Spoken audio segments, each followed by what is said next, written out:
Senhor.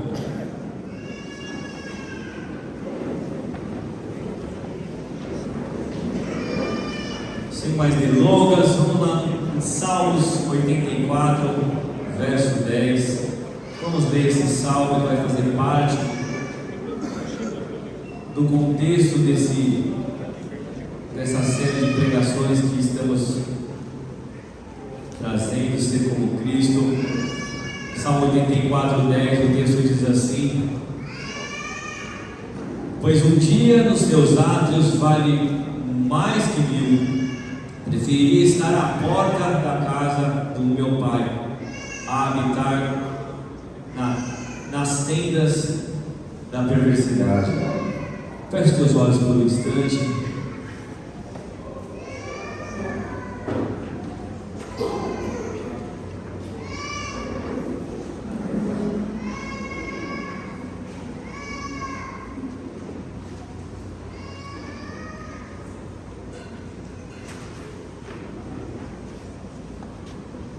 Obrigado, Jesus, por mais esse momento, que é o mais sublime de todos, Senhor. Toda organização é importante, ela faz parte, Senhor, de um processo da igreja, mas o mais importante é a Tua palavra, Senhor, pois ela que vai nos corrigir, nos exortar e também nos curar, nos libertar, Senhor. Vai sim, Senhor, mostrar as nossas falhas, ó Deus, mas também vai nos envolver, Senhor, vai nos preencher. Tu sabes que sem Ti nada poderei fazer, Senhor. Então eu te peço, fala comigo, Senhor, usa a minha vida e fala com cada um que está aqui, Senhor, por essa manhã, e aqueles que estão assistindo, meu Pai, pelas plataformas, ó Deus, essa mensagem, que também seja, Senhor, impactante na vida de cada um, Senhor, trazendo clareza, Senhor, do que é ser cristão, do que é ser como Cristo, do que é ser a igreja, Senhor. Nos ministra, meu Pai, não deixa que nada venha atrapalhar, Senhor, nenhuma sonolência, Senhor, nem uma distração, ó Deus, nenhum tipo de desatenção, mas que possamos estar focados naquilo que o Senhor tem para nós nessa manhã, Senhor. Abre os nossos olhos, abre os nossos ouvidos, para que cada um possa ter a Tua experiência, a profundidade em Ti, Senhor, profundidade com a Tua palavra, meu Pai. Fala conosco pela Tua misericórdia e pela Tua graça, em nome de Cristo Jesus. Amém e amém. Glória a Deus. Aplauda forte em nosso Deus.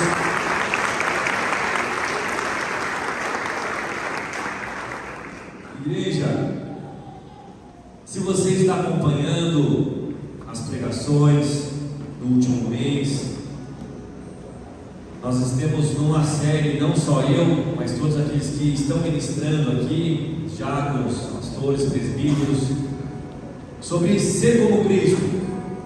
Essa foi a marca, esse foi o carimbo que Deus nos deu, a visão que Deus nos deu como igreja. Ser igreja é ser como Cristo, é isso que nós temos estudado, mergulhado. Não há outro sentido de estar em uma igreja, de ser cristão, sim, pode ser até, fala o óbvio, mas ser cristão, ser Cristo, ser uma igreja, sem andar com Jesus. E a religião, o sistema, ele acaba, talvez no seu início, com uma boa intenção, trazer um aspecto organizacional, mas a grandeza, outras prioridades acabam tomando conta do coração de alguns e acaba se esquecendo do verdadeiro propósito de ser cristão. O que se escancara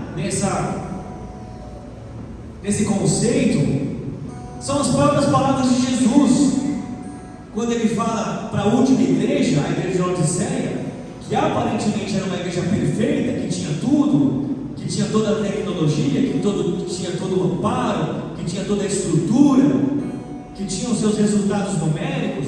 Só que o resultado, o adjetivo que Jesus estabelece para a igreja é que ela era pobre, cega e estava nua. Então, em alguma maneira, eles perderam, a ideia foi que eles perderam o princípio verdadeiro do cristianismo, e o humanismo acabou tomando conta. Então eu faço não aquilo que precisa ser feito, mas o que eu quero. Então, nesse contexto, as pessoas começavam a se perder. Por isso que Jesus olha e fala: olha, vocês estão dando resultado, isso pode ser interessante para vocês, mas não é o que eu quero. Então vocês são grandes, vocês são ricas, só que vocês são mornas, vocês não são nem quentes nem frias. Então, dentro dessa perspectiva, nós estamos nos esforçando para trazer o real significado de ser como Cristo. Amém? E dentre as pregações que já foram feitas, principalmente no mês de abril, a gente vai entrar em mais um ponto nesse mês de maio do que é ser cristão, que diz respeito ao Jesus serve. A gente tem uma visibilidade boa do Jesus poderoso, do Jesus que transforma, que cura, do Jesus que vai resolver todos os meus problemas. E posso te afirmar, ele faz isso mesmo, mas há um contexto dentro disso. Mas uma das características de Jesus foi o serviço simplificado no dia a dia. Então você vai enxergar um Jesus poderoso, multiplicador, que dominava a tempestade, que dominava os mares, mas você vai ver um Jesus do dia a dia, servo. Esse salmo, ele também nos contribui sobre essa questão do serviço que eu começo a pregar agora, amém? O texto diz, o salmista está explanando aqui até de uma maneira poética. Ele diz que a presença de Deus, estar ali no serviço, ou seja, o favor, o serviço na casa de Deus, era muito mais prazeroso do que qualquer coisa nesse mundo. Por isso que ele fala assim, pois um dia nos teus atos vale mais que 1000. Ele fala: preferiria estar à porta da tua casa, da casa do meu Deus, a habitar nas tendas da perversidade. Quem que escreve isso? O Salmo 84 está atribuído aos filhos de Corá. O que esses caras faziam? Eles eram os levitas, eles cuidavam ali do templo. Eles também estavam ali predestinados e responsáveis pela música. Só que o conceito levita é diferente do que a gente de repente aprendeu na era mais contemporânea. Os levitas, eles cuidavam da obra, eles cuidavam da casa de Deus. Então o que ele estava falando aqui em outras palavras, no Salmo 84:10? Olha, vale muito mais estar algum dia no teu ato, ou seja, te servindo aqui na tua casa, na tua presença, do que lá no mundo, do que fazendo qualquer outra coisa. Então, de uma forma poética, eles tracionam que o prazer de servir supre e é muito maior do que qualquer outra coisa. Esse salmo, como eu falei, que é atribuído aos filhos de Corá, eles tinham essa responsabilidade da obra. Só que hoje, embora nós temos o templo, o conceito mudou. Embora o serviço ele continua, o trabalho, o ministério ele continua e se amplifica no seu lar, no seu trabalho, onde você estiver, mas o que dá a entender? Que servir, seja qual área for, é um altar. Se for uma pessoa bonita e cheirosa que está ao seu redor e fala assim: servir é um altar. Servir é um altar de adoração, igreja.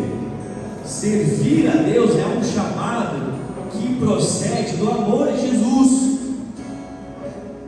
Então você vai ver sim um Jesus poderoso, um Jesus rei, um Jesus governo, mas você vai ver um Jesus que ajoelhou e lavou os pés dos seus.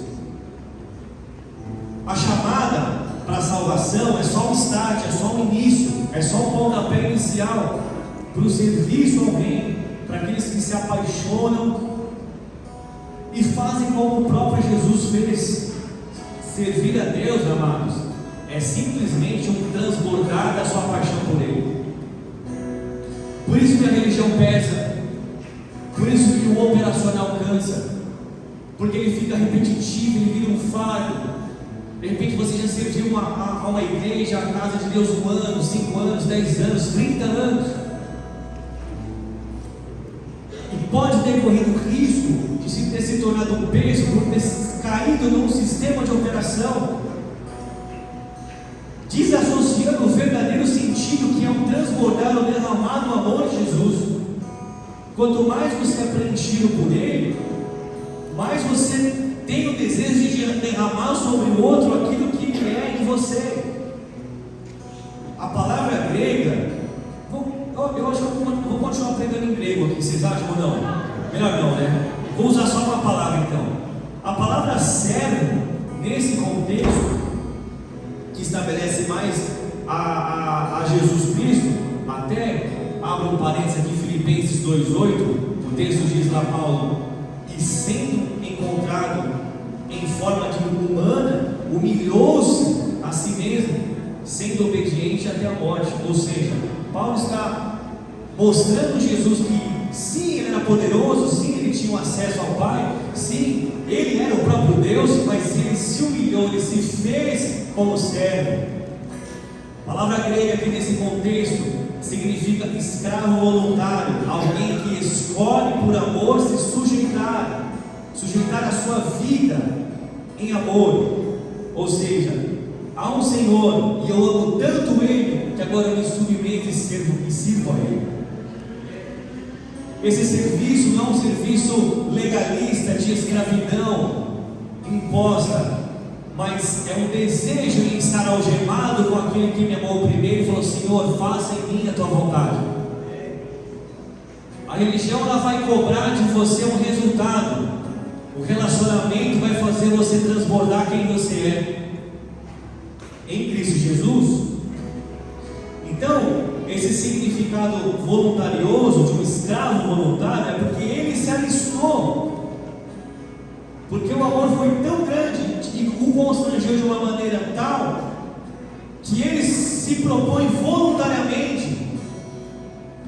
Então não é apenas um chamado ministerial, mas é uma transformação de identidade. Servir para quem ama Jesus não se torna uma função, mas um DNA. Aquele que serve verdadeiramente, ele não serve apenas por uma questão de um crescimento de uma metodologia ou de um grupo, mas é porque ele não para de transbordar quem Jesus é. E isso nos ensina, igreja, que o serviço cristão não é opcional. Se ele está linkado ao meu DNA cristão, eu apenas transbordo. Se eu tenho que fazer, então não estou conectado. Agora, se eu faço por quem eu sou, se torna leve. E o que é servir a Deus? O que compõe esse contexto de servir a Deus, de servir na casa de Deus, de participar de um ministério, seja ele interno, local, ou seja ele na rua onde você estiver? Josué nos dá um indicativo sobre isso. Vira o teu vizinho e fala: Josué, Josué. Faz uma carinha de Josué agora para a pessoa que está ao teu lado e fala assim: eu e minha casa serviremos ao Senhor. O porquê Josué estava dizendo isso? Por quê? Ele disse isso porque, em primeiro lugar, o termo servir aqui significa adorar, se sujeitar e render-se completamente. Então, o que Josué estava falando para aquele povo? Olha, vocês precisam escolher agora se vocês vão continuar servindo esses deuses, porque servindo todo mundo está. De alguma maneira você serve, só que você vai servir um Deus ou outro. Agora, o que Josué estava tentando dar um chacoalho nesse povo? Olha, eu e a minha casa serviremos ao Senhor. E esse termo que ele está usando para o povo aqui significa: olha, eu e minha casa nós vamos nos sujeitar àquilo que Deus está pedindo para mim. Nós vamos nos sujeitar e nos render completamente a um Deus vivo. Que isso significa trabalhar, adorar, servir de fato a um Deus. E por que ele disse isso, igreja? Porque Josué estava diante de um povo idólatra e consumista. Vira com um idólatra, não estou brincando. Esse povo só queria consumir. Ele viu no período de Moisés, ele enxergou no período de Moisés que era um povo que reclamava da comida, reclamava do frio, reclamava do calor, ao ponto de sentir saudade de uma escravidão do Egito. E o que significa isso? Então ele estava falando assim: olha, vocês vão continuar servindo, vocês vão continuar servindo a esses deuses, vocês vão continuar servindo com essa idolatria, vocês vão continuar servindo ao dinheiro, vocês vão continuar servindo ao consumismo, vocês vão continuar servindo ao entretenimento, ao lazer, vocês vão continuar servindo a esse mundo. Eu e minha casa serviremos ao Senhor. É isso que está falando para o povo. Igreja, vocês têm que entender o seguinte: eu também, de um jeito ou de outro, eu e você somos escravos. Ou você é escravo aí na telinha das redes sociais, ou você é escravo aí desse mundo, ou você decide ser escravo de Jesus. Josué estava diante desse povo e ele chama a atenção, ele chama esse povo para assumirem a responsabilidade de uma escolha consciente diária. Serviço na casa de Deus, serviço na obra, serviço no reino, não diz respeito a algo apenas externo, de que eu vou lá, executo uma função e está tudo certo. Mesmo porque você corre o risco de nos finais dos tempos não ser conhecido por Jesus. Mas eu te servi, Jesus. Eu expulsei demônios em teu nome, eu arrumei as cadeiras, eu levei o alimento, eu toquei, eu participei do culto das mulheres, eu preguei naquele dia, Jesus. Eu apresentei uma criança, eu toquei, eu fiquei lá, Senhor, dando suporte para o pastor, ministrando. Eu fui o primeiro a chegar. Doloroso vai ser escutar nesse dia: eu não te conheço. Por quê? Porque muitas vezes o serviço é apenas com as mãos, de uma forma externa. Mas esse tipo de serviço na casa de Deus, daqueles que são apaixonados, eles servem pelo que Ele é. Esse é o ponto, amados. Esse é um ponto crítico. Josué leva o povo a um ponto crítico que diz respeito ao seguinte: aqui é que a separação daqueles que apenas assistem dos que carregam a tenda e a arca. E essa é uma chamada que eu vou te fazer agora para você refletir de agora em diante. Você é aquele que assiste ou você é aquele que carrega a tenda? Você é aquele que fica assim, porque assim, eu não sei se vocês sabem que eu gosto de ficar viajando na palavra de Deus, né? Eu vou contar um negócio aqui, mas nem vou mais. Tá bom, vou falar rapidão. Cara, fica imaginando, povo no deserto, vamos montar as tendas. Você acha que essas tendas igual hoje, esse kitzinho camping aí que você vai? Não é, cara. Montar, nós não estamos falando de um acampamento para você e tua família. Nós estamos falando de milhares de pessoas. Então o acampamento não era uma tendinha meia boca, cara, era muita coisa. Então paramos, a nuvem parou, fala para o vizinho, a nuvem parou. Cara, monta a tenda, pega na correria e sobe, não sei o que, quem vai pega a corda e puxa daqui, e não sei o que, imagina a correria. Você acha que não tinha os caras lá que estavam ainda chegando atrasados, saindo da tenda? Era para chegar às 6 da manhã lá para começar, o cara não chegou atrasado, não olha para a pessoa que está ao teu lado. Devia ter muita confusão, devia ter muito atrito, devia ter pessoas que estavam ali se dedicando, carregando a tenda, fazendo o negócio acontecer. E tinha os caras que só ficavam aqui esperando, opa, aí, possuiu, valeu. Ficou bonito o corte, hein? Ficou bonito, e a esposa, o que aconteceu, Arona? Explica aí. É, para fazer um carinhozinho assim, olhinho. Olha isso. Veja, ficaram os caras assim, só esperando, olhando. Eu acho, é o meu achismo, tá? E os caras eu acho que os caras estão montando a tenda, aquela correria, esticando a tendona, eu acho que ficava assim. A gente ficou feio ali, né? Ficou torto ali, ficou um pouquinho enrugado ali. Nossa, é estranho. Eu acho que, se eu fiz, se fosse eu, se fosse, essa frase é linda, né? Se fosse eu, se eu fosse o pastor, mas espera aí. Nossa, mas está aumentando o vento aqui, não fecharam aqui a menina na tenda? Você acha que tinha isso lá na época? Devia ter, né? E imagina assim, os caras montando, não tem isso explícito, mas eu imagino assim, os caras param a nuvem, agora a nuvem andou, nossa, tira tudo e descarrega borda, dobra tudo, põe lá, carrega, põe lá nos camelão. E aí pode ter acontecido os caras andar 5, 10 minutos e a nuvem para de novo. Monta tudo de novo.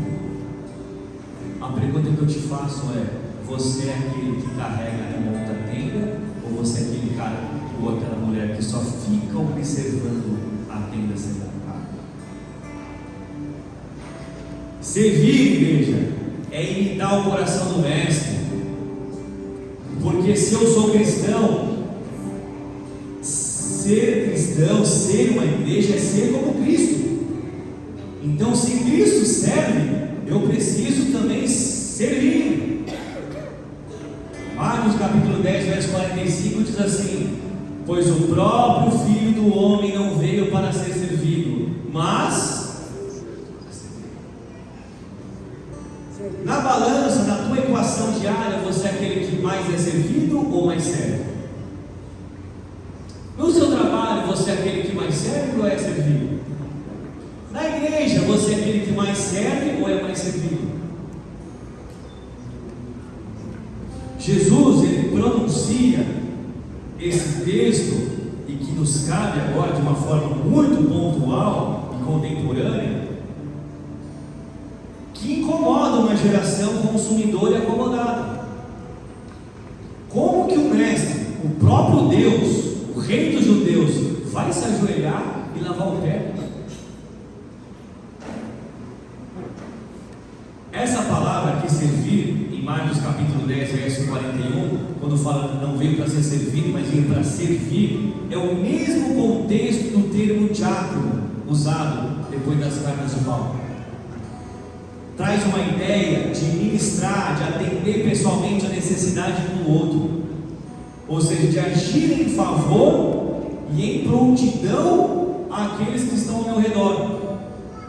Então, quando Jesus declara isso, que pois o próprio Filho do Homem não veio para ser servido, mas para servir, ele está falando assim: olha, eu vim ministrar, eu vim atender pessoalmente às necessidades de vocês, eu vim agir em favor de vocês, em prontidão e humildade, eu estou aqui para te proporcionar aquilo que você precisa. Ora, pode ser correção, exortação, mais aprisco, mas de alguma maneira eu vou te servir. Seja colocando a cadeira no lugar para você sentar, seja trocando o filtro do bebedouro, seja ficando com as crianças e ensinando elas o caminho que elas devem andar, seja todo o sistema operacional de uma igreja, ou seja o dia a dia, na sua casa, no seu trabalho. Amém, amados? Cristo, igreja, ele se despiu de uma glória de reino para servir como o menor a todos. Ser igreja é servir. E se eu não sirvo a Cristo, então eu não entendi o Evangelho. Esse Filho do Homem, esse rei que se despiu dessa glória, ele lavou os pés dos discípulos e ele ensinou que a grandeza do reino se mede pela profundidade da entrega. Então a grandeza de um homem de Deus não se mede pelos status dele, mas se mede ao quanto ele se entrega em profundidade ao serviço. Quando a gente começa a entender essa questão, amados, servir não é uma questão de inferioridade, mas de autoridade.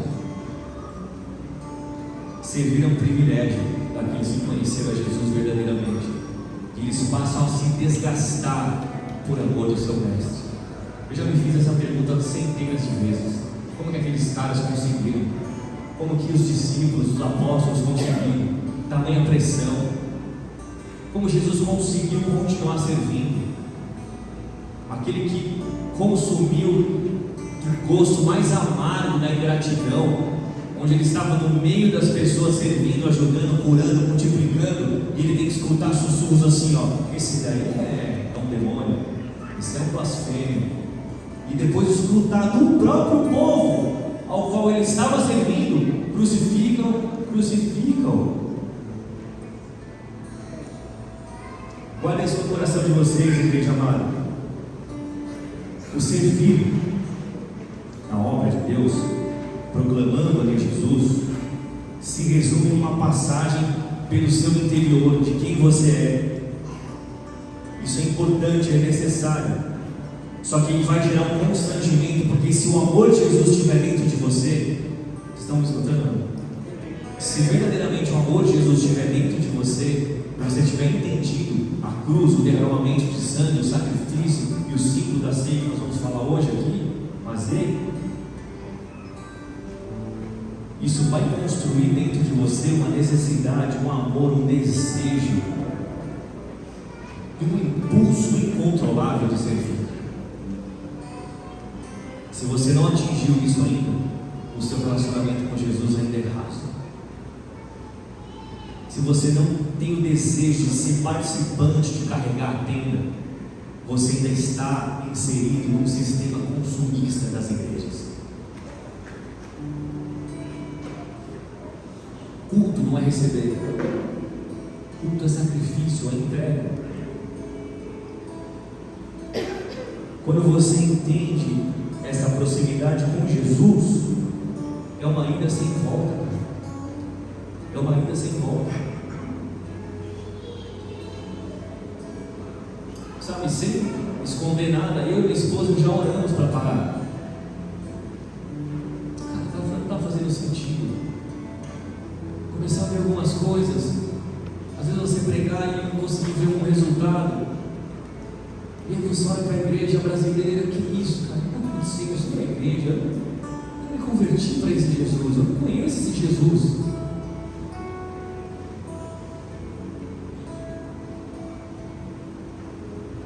Só que aí vem aquele derramar do amor de Jesus. Aí você olha para a cruz, aí você olha para aquilo que Ele fez por você. Aí esse amor te constrange de tal maneira que você mesmo põe uma algema, como Paulo usou essa metáfora, fecha uma algema no seu punho e fecha uma outra no punho dele e fala assim: eu não saio.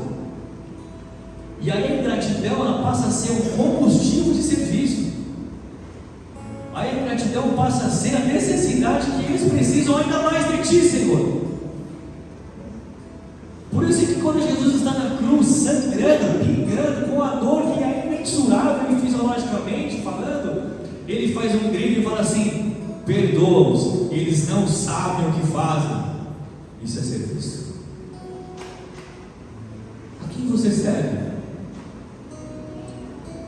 O amor, o constrangimento desse amor é uma ida sem volta.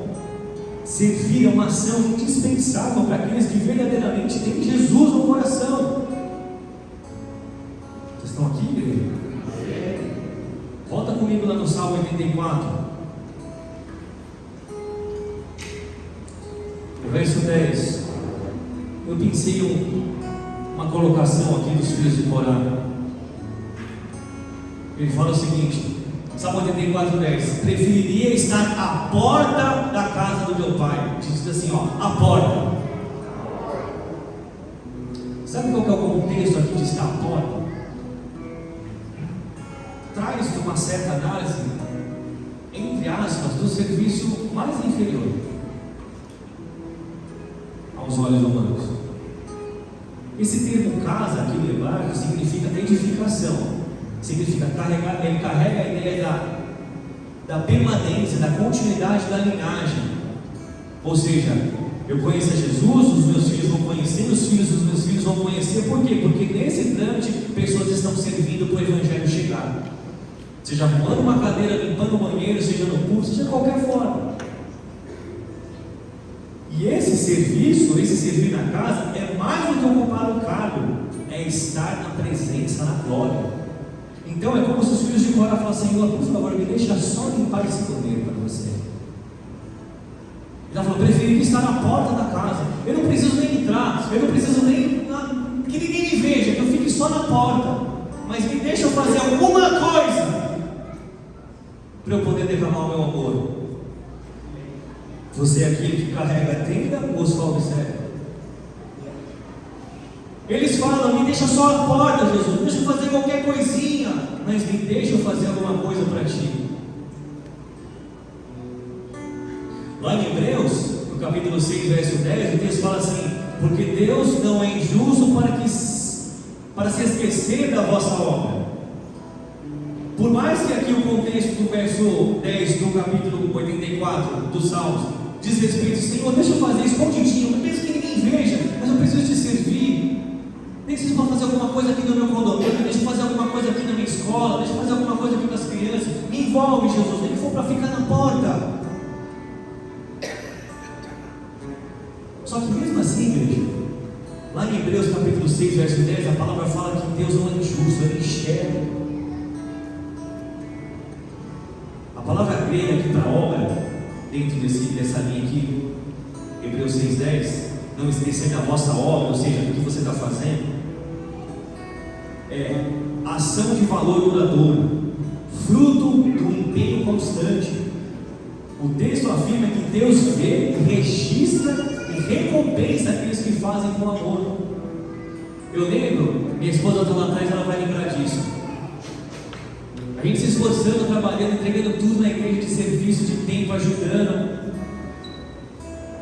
E eu fiz uma aliança com Deus em 2007 para 2008. Eu estava numa crise de identidade violenta, num mundo, curtindo o que era do mundo, mas com uma dor no coração, querendo estar na igreja.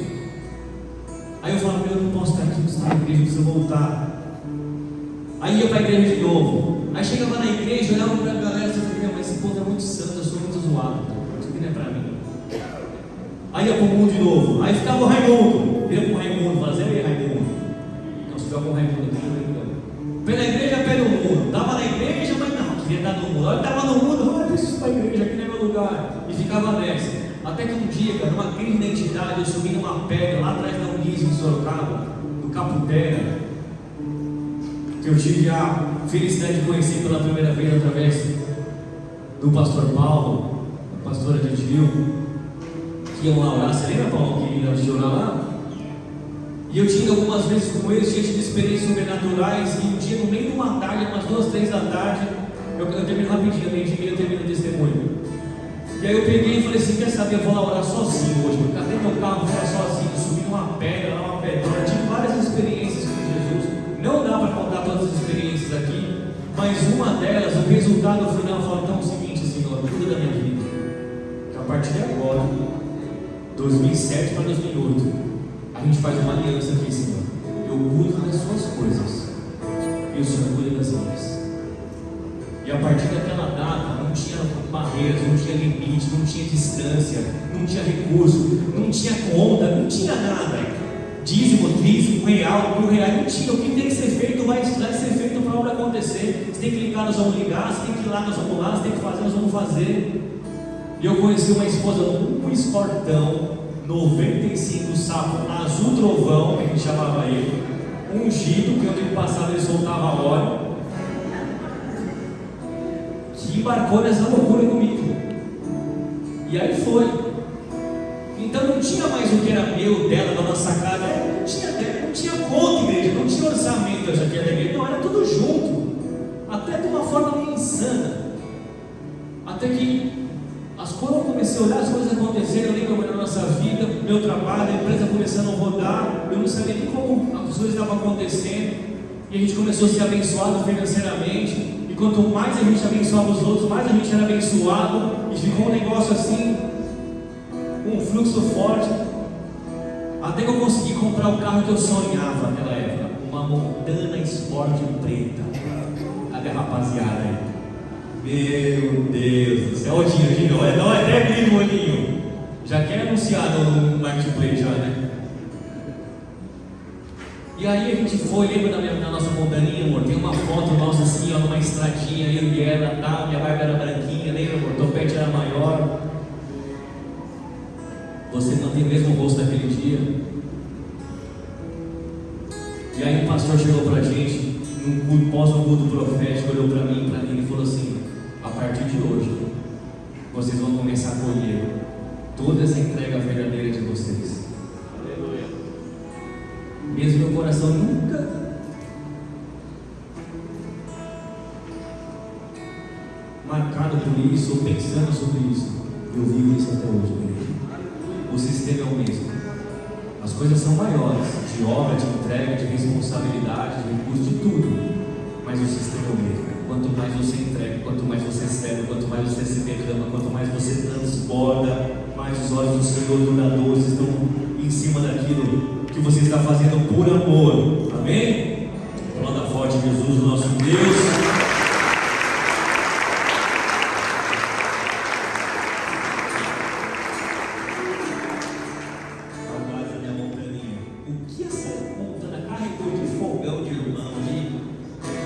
Tudo. Que alegria. Bom, finalizando a introdução, agora eu entro no miolo da palavra, amém? O que serve? Quem e como? Eu entendi, pastor, eu entendi esse amor, eu quero buscar, eu quero entender mais isso, eu quero poder participar, mas eu não sei por onde eu começo, eu não sei o que eu faço, o que eu procuro. Independente de tudo, primeira coisa, você tem que fundamentar esses 4 pontos profundos em seu coração. Salmo 100, verso 2 diz assim: servir ao Senhor com alegria. Quer cantar a musiquinha? Canta aí. Vai. Servir ao Senhor com alegria e apresentar-nos. Sempre tem exceção.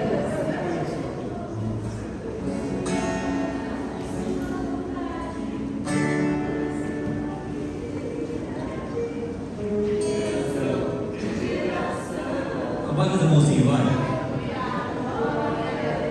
Aí tá bom, vocês não dá para ser doutorado. Servir ao Senhor com alegria. Não tem como você colocar a mão arada, com essa cara de carranca aí, meu irmão. Não tem como você colocar a mão arada e servir a Jesus na crítica, no mau humor. Mas essa tenda ficou estranha, hein? Não tem como servir a Jesus se você não transbordar de alegria, de paixão, cara. E não tem como você ter alegria se você não estiver conectado com Ele. Esse termo alegria, aqui do Salmo 100, verso 2, servir ao Senhor com alegria, significa júbilo profundo, serenidade interna que brota do Espírito. Não tem como ser externo. Se for só externo, vai cansar, vai espanar. Se for externo, uma hora está chato, uma hora, nossa, mas é estranho, isso está cansando, mas não tem, não. Está bagunçado isso, você vai se virar um crítico chato. Agora, quando você serve com alegria, é porque o termo alegria diz respeito a uma celebração interna, ao seu derramar. Você está tão alegre que a forma de você transbordar de alegria é servir. Essa celebração interna, de dentro para fora. O serviço precisa estar cheio de alegria. E quando o serviço está cheio de alegria, da presença de Jesus, ele flui, ele atrai a glória de Deus quando você está fazendo com alegria. Então, quando servimos de fato com alegria, somos libertos da murmuração, da reclamação, da crítica destrutiva, e nós comunicamos ao mundo o prazer de servir a Jesus, não o fato e o peso.